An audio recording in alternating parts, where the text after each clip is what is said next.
Supposed to be able to have children, and then I couldn't. Like, that's what women do. They have children, they make babies.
Hi guys, welcome back. It's Kate from Living Scrunchy with Kate, and tonight we're going to do a wrap with me, little chit chat. I have gifts for my kids who are almost one and almost three, so that will be the toddlerhood age range. And a lot of the gifts we didn't actually purchase ourselves.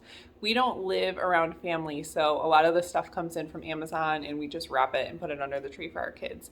So that is what is going on today. I will link what I can below if you're interested, but I also thought we would just, jump into some chit chat, a little bit of a get to know me and some of my story, maybe some postpartum stuff, maybe some pregnancy, how I conceived, infertility. I don't know. We'll see where it goes. So let's start wrapping. So I got the essentials out. We got a whole big thing of tape and scissors and the wrapping paper. My kids have been using these as like walking sticks around the house lately. So some of them are like getting little teeth marks from teething children. So I really want to get this going. This one is just like a little dinosaur wrapping paper. There wasn't a lot to choose from at the store I went to for kids, but that's okay. It just gets thrown away in the trash anyway. This is just like a little holiday, ho ho ho, fa la la la la. And this one is like little snowmen and reindeer. It was cute, right? For kids. It's all about the excitement of just coming down and having everything, or coming down. We live in one-story house, but just coming out of your room and seeing all the gifts, like that's what it's all about. So this is one of the gifts that we got for both of the kids. It's just like a fish, like a fake fish pet, but it actually moves and you can fake feed it, or not fake feed it, but like you can use like a feeder and it'll move towards the feeder. I don't know. I thought it was cute, and honestly, like this was prior to us getting the dog that I thought that this would be a good like pet for the kids. But this is something that we're going to wrap up. I still think that my daughter especially will love this. So you like put it in water and it like comes out of the shell and it like swims. I think it'll be really cool. It's one of the, I think they're called for real pets or little live pets. So we're going to try that. Hopefully it works out good for her. And then this is like an open-ended play. They're called rainbow pebbles. They're good for like sorting and counting, and like you can make little pictures like a butterfly and stuff. So supposedly these are great for kids to just sit by themselves and play for a little while, which we always need more of that in this house.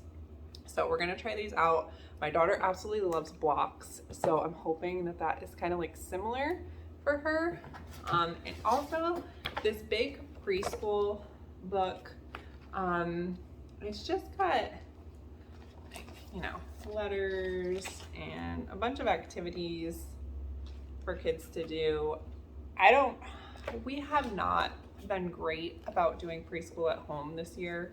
We originally had my daughter in a preschool for the fall, but unfortunately with all the regulations that just like started picking back up at the time that she was going into preschool, we just ended up pulling her for this year. So she was still a little young. We just felt like it was the right decision for us. So with that said, I said I was going to do some preschool stuff at home with her this year. And while we've done a lot, we haven't done it every day and we haven't done it consistently. So hopefully something like this will be good because you can just like take one sheet out at a time or pick a sheet to do. Hopefully that will help her out. So we're gonna get that started, and I'll run through just a couple other gifts really quickly. This is like supposed to be really good for younger kids. You put in, it's like a porcupine. You put in these little pegs. I think my son is gonna love this personally. I think he's gonna love to put the pegs in. He's already like trying to put straws in cups and stuff like that. So you can put the little quills right inside of there. So it's a place for them, because I can see this being like one of those toys where it just goes everywhere. But I think it's gonna be, I really think this is gonna be good for him. So this is another one, and this is like a peg set. I don't have like a picture of it. I'll try to link it below. But again, it's like one of those stacking, building, you can put these little pegs, like open play thing for my daughter to do. They stack up on each other. You can make different towers. So I'll link this below so you can see a better picture of it. But that's what we're gonna start with wrapping.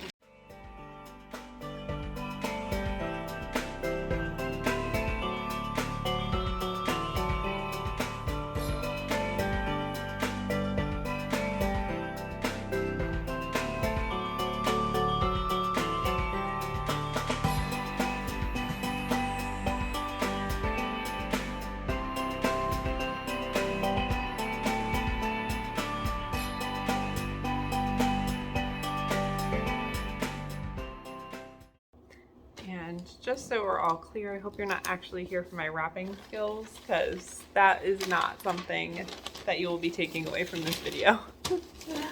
I am not terrible, but I'm not the best either. And there won't be any like fancy bows or anything like that. But I guess we'll just jump into a little bit of my story, like how I conceived and all of that. So when I was 19, I was told that I would have a very hard time conceiving children. I was diagnosed with PCOS and endometriosis at the time.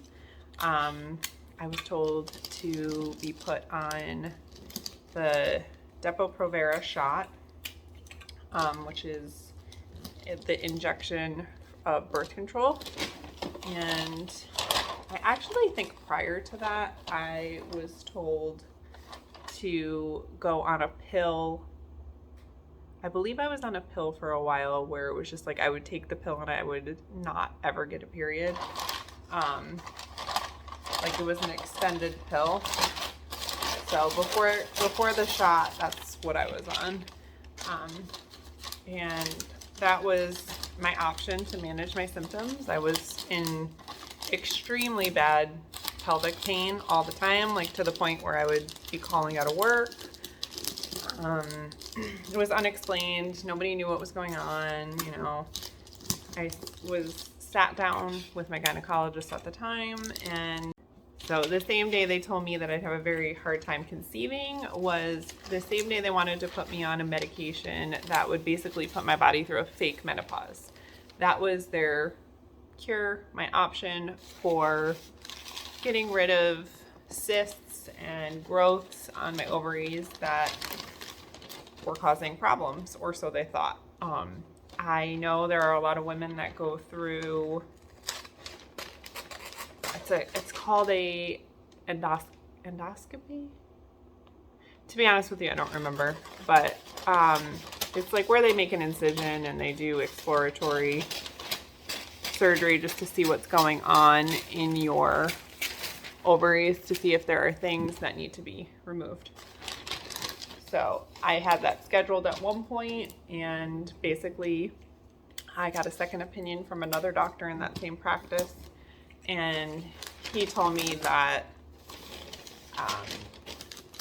because I was 19 years old, even if there was big growths that they would like to remove, they wouldn't, because it would reduce any chance of having kids to take away more or take away an ovary or anything like that. So there was so many years that I suffered with just random pain. I would be going in for ultrasound after ultrasound and nobody could find anything that was, you know, extremely wrong. So that is how basically my crunchy journey began. It started back then. I was looking for answers and I didn't understand why my only option was birth control, like to get rid of this pain that was just constant for me. So that is how that started. I was on birth control until about 25. So I stayed on Depro until about 25, which is not recommended. It's supposed to only be a max of 2 years, but I was on it for at least 6. I don't even know. It was a while. I'm gonna quickly just show you guys this. We'll pause in our heart to heart here. This Critter Clinic. This is something, I'm pretty sure the price on this has gone up, but this is called a Critter Clinic. It's like a little vet thing. Like it's got keys and you put the animal in there and it's got a little, I don't know, thermometer and stuff for the pets. I think my daughter's gonna love this. Like I'm super excited about this one. So this was ordered pretty early because it's been one of those toys that I think is getting more popular. So again, I will link that below. That is what we are up to wrapping. So there were many years that I just walked around thinking that I wasn't able to have children. And that really played a toll mentally that I didn't realize how much it played a toll on me until being on the other side of it and having children. But it was almost like somebody took that biological moment or that biological thing that like you're supposed to be able to have children, and then I couldn't. Like that's what women do. They have children, they make babies, and it really affected me. So I think at that point, that was like the start of me turning to alcohol. I was using it to cope, didn't realize it at the time. I wanted to be a mom, and once that got taken away, I almost was bitter about it and then told myself, I can't have kids, so I don't want kids. And I went a long time being kind of bitter, being kind of mean, being kind of angry and resentful. And I think that a lot of it just comes back to that moment of not being able to have children. And if you were ever told that at a doctor, I just want you to know that there is hope and it's not the end of your story. I wish somebody had like guided me a little bit more, saying you will be able to do it. You will be able to have kids. There's more to your story. So it's hard. It's a hard journey. And if you're on it, I really feel for you. So there were a lot of years of me trying to regulate my hormones on my own, doing paleo and I don't know. And a lot of the paleo helped. Paleo helped me a lot. I lost a lot of weight on paleo. It taught me how to eat like whole foods only. So there was a lot of like baby steps along the way. There was a lot of like adjusting to my lifestyle and but as soon as I dropped the alcohol at 30, that is when I conceived in 2 months later, completely naturally. And it was such a blessing, and I couldn't believe that it actually happened, especially after being told that it may never happen, and to have it happen naturally was just the biggest blessing I could have asked for. And if there's something that's holding you back, that would be my biggest advice, is to really dive into what do you need to drop in your life? What is your bad habit? What is your crutch? What is your thing that you need to drop before you bring a child into this world? Because I don't know about you, but I believe in a higher power, and I believe that we need to improve ourselves before bringing a kid into this world. And that was what I needed to drop. And I'm very thankful that we are as lucky as we are as blessed as we are. So if you've ever been told that you can't conceive, hopefully this inspires you in some way. Thanks for doing a little wrap with me, a little chit chat, and subscribe if you would like to see more of this. Big thumbs up if you could. It really helps me out. And have a happy holidays. I will have some more videos coming out. Bye, guys.